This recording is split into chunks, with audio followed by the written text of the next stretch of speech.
అమ్మ నమస్తే, మీ పేరమ్మా? నా పేరు షకిల అండి. ఓకే, మరి ఈ రోజున కూటమి ప్రభుత్వం వచ్చి 2 సంవత్సరాలు అవుతుంది. ఎలా ఉందమ్మా అసలు పరిపాలన పరంగా కానీ, డెవలప్మెంట్ పరంగా కానీ, ఈ రోజున ఐటీ శాఖ, విద్యాశాఖ, లోకేష్ కానీ పనితీరు అసలు ఎలా ఉందంటారు? కష్టపడే నాయకుడు ఎక్కడుందో ప్రభుత్వం కూడా అంత సుఖంగా, అంత సంతోషంగా, అంత ప్రజలకి ఆనందంగా గడుపుతుందండి. ఈ 2 ఏళ్ళకి పరిపాలన ఏ ఇబ్బంది లేదు. పెన్షన్లు నేనే ఇస్తాను. 6వ డివిజన్లో ప్రజలందరికీ తెల్లారు లేస్తే 5 గంటలకి నుంచుని 6:30కి పెన్షన్లు ఇచ్చే కార్యక్రమం నాదే. నేను చేస్తూ ఉంటాను. ఏ ప్రజలకు కూడా కళ్ళకు అద్దుకొని చంద్రబాబును గుర్తుపెట్టుకుని లోకేష్ని దండం పెట్టుకుని వెళ్తారు వాళ్ళు. ప్రతిదీ 2 ఏళ్ల పరిపాలనలో సుఖపడిందే, ప్రతి దాంట్లో సుఖపడుతున్నారండి ప్రజలు. అంటే ఈ రోజున 2 సంవత్సరాల చంద్రబాబు రాష్ట్రం మొత్తం నాశనం చేశాడు. అసలు మొత్తం వెన్నుపోటు పాలన, వెన్నుపోటు రాజకీయాలు, మోసపూరిత హామీలే తప్ప ప్రజలకు ఉపయోగపడేందుకు అసలు చంద్రబాబు చేయలేదని చెప్పి కూడా వైసీపీ నాయకులు మాట్లాడుతున్నారు. మరి ఏంటి, ఎలా చూడొచ్చు అంటారు? చంద్రబాబు వెన్నుపోటు పొడుస్తున్నాడు అంటే వాళ్ళు పొడిచారు కాబట్టి 5 ఏళ్ళు పరిపాలనలు పొడిచారు కాబట్టి ప్రజలు చక్కగా ఇళ్లలో ఏసీ వేసి కూర్చోనానా, ఫోన్లలో పప్పీసో లప్పీసో ఆడుకో నువ్వు, లేదంటే బెంగళూరు వెళ్ళి సింగపూర్లో కూర్చో అని చెప్పి మీ 5 ఏళ్ళు ఎవరు ఎన్నపూట పొడిచిందో వాళ్ళని కూర్చోబెట్టారు. ఎన్నపూట పొడవలేని వాడికి చక్కగా 5 ఏళ్ళు పరిపాలన, ఇంకా 15 కాదు, నువ్వు ఒక 30 ఏళ్ళ పరిపాలన మాకు ఇబ్బంది లేదు చంద్రబాబు గారు అని, లోకేష్ గారు కానీ అని ప్రజలు నన్ను అంటున్నారు. నేను వెళ్తున్నాను. మన ఇంటి పట్టాల గురించి మేమే వెళ్ళింది. ఇంటి పట్టాలు కానీ కొండ ప్రార్థనలు మేము వెళ్తాం. కొండ ప్రార్థనలు ప్రజలు అందరు ఏమంటున్నారంటే చంద్రబాబు ఇంకా 30 ఏళ్ళు కాదు, మేము ఉన్నంతకాలం ఉండాలి ఆయన. లోకేష్ బాబు ఇంకా ఉండాలి సీఎంగా, ఆయన సీఎం పరిపాలన చేయాలని మేమందరూ కోరుకుంటున్నాము అని మరీ నాకు ఇంటికి డోర్ టు డోర్ నేను వెళ్తున్నాను. డోర్ టు డోర్ నన్ను అనే ప్రజలందరూ మీకు అవసరం ఉంటే కార్యకర్తగా నేను వెళ్తా, మీరు రండి, మీరు వినండి. ఏ ప్రభుత్వం బాగుందో, ఏ ప్రభుత్వం బాగుందో వాళ్ళ నోట్లు వింటే సిగ్గు వస్తుంది. జగన్మోహన్ రెడ్డి ఏదైతే జూన్ 12వ తారీఖు చంద్రబాబు నాయుడు ప్రమాణ స్వీకారం చేశాడో అదే 4వ తారీఖు నుంచి 12వ తారీఖు వైసీపీ నాయకులు ప్రజల్లో ఉంటారు. ఏదైతే చంద్రబాబు మోసపూరిత హామీలు ఇచ్చాడో, వెన్నుపోటు పొడిచాడో మొత్తం ప్రజలకు వివరించండి, ఎలా చేశాడని మొత్తం వైసీపీ నాయకులు వస్తారంటమ్మా.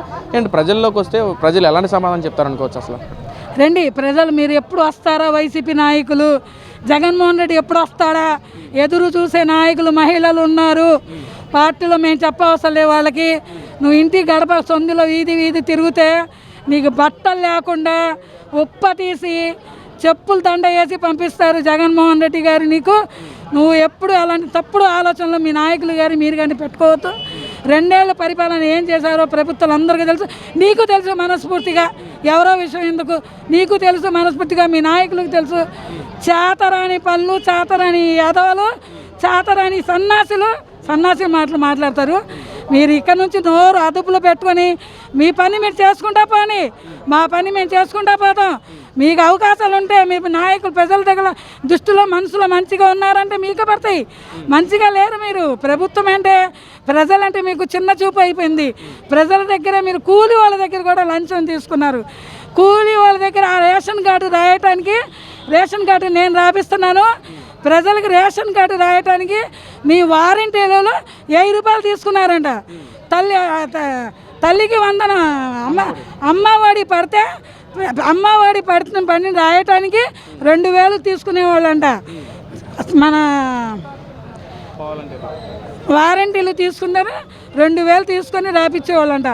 మా ప్రభుత్వం అలా కాదు. ఎవరికి రేషన్ కార్డు లేనిది, ఎవరికి స్టోర్ రాపోయినా, ఎవరికి పెన్షన్ రాపోయినా, ఎవరికి ఇల్లు లేకపోయినా గద్దే రామారావు గారి ఆఫీస్లో కూర్చొని ఇంటి పట్టాలు ఎవరికి ఉండాలో, ఎవరికి లేనియో ఆధార్ కార్డులు, ఇంటి కార్డులు ఏమున్నా ప్రజలకి భర్త లేని డబ్బులు ఇప్పిస్తుంటే కానీ పెన్షన్లు కానీ రాసేది నేనే. నన్ను అడగండి రా బాబు. గద్దే గారిను, చంద్రబాబుకును, మన లోకేష్ను అడగకండి, నన్ను అడగండి. ఈస్ట్ కాన్స్టిట్యూషన్లో నేను రాస్తుంది. ఇంటి పట్టాలు రాపిస్తుంది నేను, రేషన్ కార్డులు రాపిస్తుంది నేను, ఇంటి పన్నులు రాపిస్తుంది నేను, పెన్షన్లు ఆడవాళ్ళకి పెన్షన్లు రాపిస్తుంది నేను, ఒంటరి మహిళ పెన్షన్లు రాపిస్తుంది నేను. ఇన్ని ప్రభుత్వంలో చేస్తుంది నేను. దానికి మీరు ఎవరో అడగాల్సిన పని లేదు. మా నాయకుడి పేరు ఎత్తే అధికారం మీకు లేదు. మీరు నాతో మాట్లాడండి. అంటే అమ్మ, ఇక్కడ గడిచిన 2 సంవత్సరాల కాలంలో అసలు డెవలప్మెంట్ ఎలాంటి మార్పులు తీసుకొచ్చారని అనుకోవచ్చు కూటమి ప్రభుత్వ నాయకులు? కూటమి ప్రభుత్వం నాయకులు మంచి ప్రభుత్వమే తీసుకొచ్చిందండి. ప్రభుత్వం గురించి మనం ఎదురిస్తే మాట్లాడకూడదు. ఆ వయసుకి ఆయన బాగా పనిచేస్తున్నాడు. చంద్రబాబు పనిచేసినందుకు మేము సిగ్గుచేటుగా ఉండాలండి. మేమే తిరగలేకపోతున్నామండి డివిజన్లోకి. ఆయన 24 గంటలు ఫ్యామిలీలు వదులుకొని చంద్రబాబు ఆ వయసులో తిరుగుతున్నాడంటే సిగ్గు తెచ్చుకోరా బాబు. జగన్మోహన్ రెడ్డి సిగ్గు తెచ్చుకో. నీ తండ్రి కన్నా మిచ్చిపోయిన వయసు అయింది. ఒక్కసారి ఆయన ఎలా చేస్తున్నాడో నేర్చుకో. లోకేష్ని ఒకప్పుడు పప్పు అన్నారు, ఆ పప్పు టేస్ట్ మీకు చూపిస్తున్నాడు. దానికి మీరు పప్పు ఏం చెయ్యాలో, పప్పు ఎలా ఉడకాలో మీరు నేర్చుకోండి. ఇప్పుడు ఆయన నేర్చుకున్నాడు, మీరు చెప్తే ఇప్పుడు మీరు నేర్చుకోండి. ఆ పప్పు టేస్ట్ ఎలా ఉండాలి, ఏమేస్తే పప్పు టేస్ట్ వస్తుంది అనేది మీ నాయకులు మీరు నేర్చుకోండి. మీ అందరూ కూడా మీ ప్రభుత్వం అంతా 30 ఏళ్ళు సైలెంట్గా నేర్చుకొని అప్పుడు బయటికి రండి. మరి మహిళా సాధికారత కోసం కృషి చేసిన నాయకుడు ఎవరంటే మీరు ఏం చెప్తారు? అంటే మహిళలకి ఈ రోజున 33 రిజర్వేషన్ కూటమి ప్రభుత్వ నాయకులు లోకేష్ గారు చెప్పడం, ఇటు పక్కన వైసీపీ నాయకులేమో మేమే మహిళా సాధికారత కోసం కృషి చేసిన నాయకులు మేమని చెప్తాం. ఏంటి ఎవరిది నమ్మొచ్చు అంటారు? లోకేష్ బాబు మహిళలకి ఎంత గౌరవం ఇస్తున్నాడో, ఏ తల్లి వయసు ఉన్న వాళ్ళకి తల్లి గౌరవం ఇస్తున్నాడు, చెల్లి వయసు ఉన్న వాళ్ళకి చెల్లికి గౌరవం ఇస్తున్నాడు, అక్క వయసు ఉన్న వాళ్ళకి అక్కలని గౌరవం ఇస్తున్నారు, తమ్ముడు ఉన్న వయసు తమ్ముడికి ప్రతి కుటుంబానికి ఆయన గౌరవం ఇచ్చే లోకేష్ లాంటి నాయకుడు పుట్టాడంటే ఇంకో జన్మలో ఇంకా ఏ ప్రపంచంలో ఎన్ని ఏళ్ళైనా అలాంటి నాయకుడు పుట్టలేడు. అతని లక్షణాలు మీకు రావు. మరి 2029లో ప్రజా తీర్పు ఎవరి పక్షాన ఉంటుంది అనుకోవచ్చు? చంద్రబాబు నాయుడే గెలుస్తాడండి. లోకేష్ బాబుని సీఎం చేస్తామండి. మేము సీఎం అయిన తర్వాతే మేము నిద్రపోతామండి. అందరి ప్రజలకి నాయకుడు తెలుగుదేశంలో పార్టీలో ఉన్నాడంటే మన లోకేష్ బాబు.